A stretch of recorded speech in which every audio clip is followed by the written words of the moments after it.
I'd barely escaped whatever insanity was plaguing Enceladus when this enormous colourful splinter pierced the moon. It flashed violently in many different colours and was near impossible to look at for too long.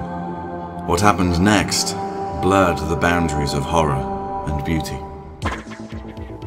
In early March we looked at Sightline, a philosophical dreamlike puzzle adventure where things change when you're not looking at them.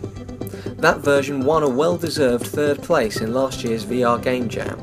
Sadly, the game did not manage to meet its crowdfunding goal in a recent Indiegogo campaign. Luckily, developer Tomas Moranchik is undeterred and still working on Sightline, and he recently released a new alpha build. So, the planning begun. This is what happened next. Michael Abrash gave a great presentation at Carnegie Mellon, in which he described, among other things, that presence in VR feels so real to our perceptual system that active suspension of belief is required to remember what isn't real. The original Sightline is a surreal and fascinating experience that feels unique to VR precisely because this suspension of belief is the game's core mechanic. The world looks and feels pretty convincing until its unrealistic laws of physics remind you that you are somewhere quite strange. Quantum physics tells us that the universe is volatile. Particles can come into existence and vanish back into nothingness as long as we can't observe this happening. The VR Jam build of Sightline alternated between a surreal experience demo and a full-blown puzzle game, but it felt like a whole experience in and of itself. In my review, I expressed doubt as to what more could be added to the game beyond polish. It seems that Moranchik has gone back to basic principles in his latest alpha, exploring how core mechanics like object interaction, traversal and combat might work within Sightline's central premise.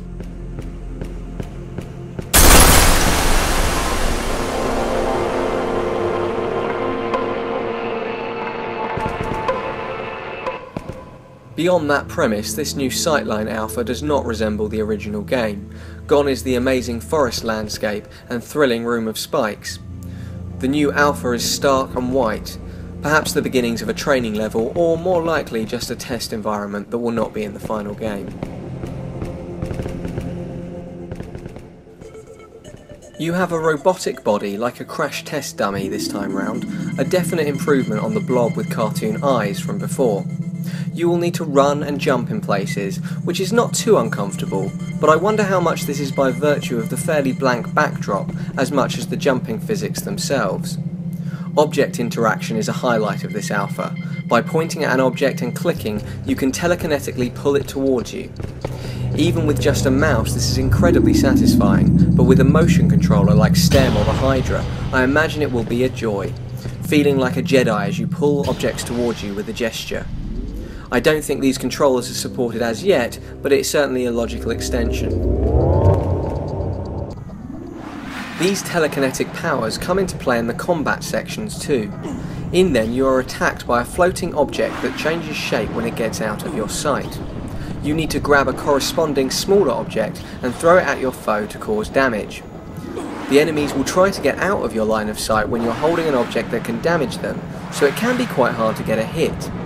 Your ammunition changes form if you turn away from it as well, complicating things further, forcing you to try to keep your enemy in sight whilst looking away from an object, hoping that when you look back it will have transformed into the shape that you need. It is possible to get into a boss fight rhythm, but adding in the additional complexity of having to try to avoid getting hit at the same time is a lot to think about, and could certainly make things overwhelming or frustrating, at least at first. This system shows promise, but it may be better suited to more of an action puzzle element than a life-threatening combat. Either way, it is a creative use of the original premise that makes for more dynamic and traditional game-like play.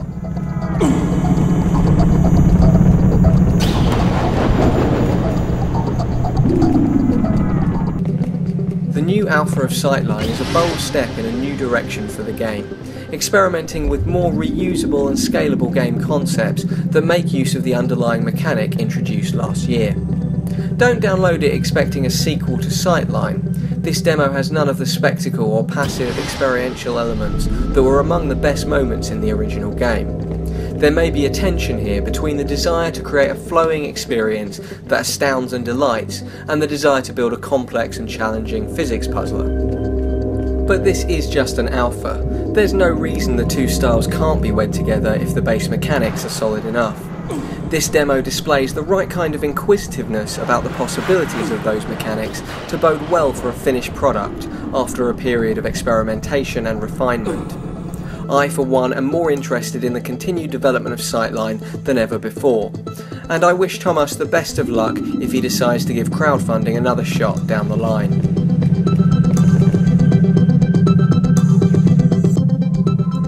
If you found this preview interesting or informative, then please do subscribe, we appreciate it. If you're already a subscriber, then thanks very much for your support.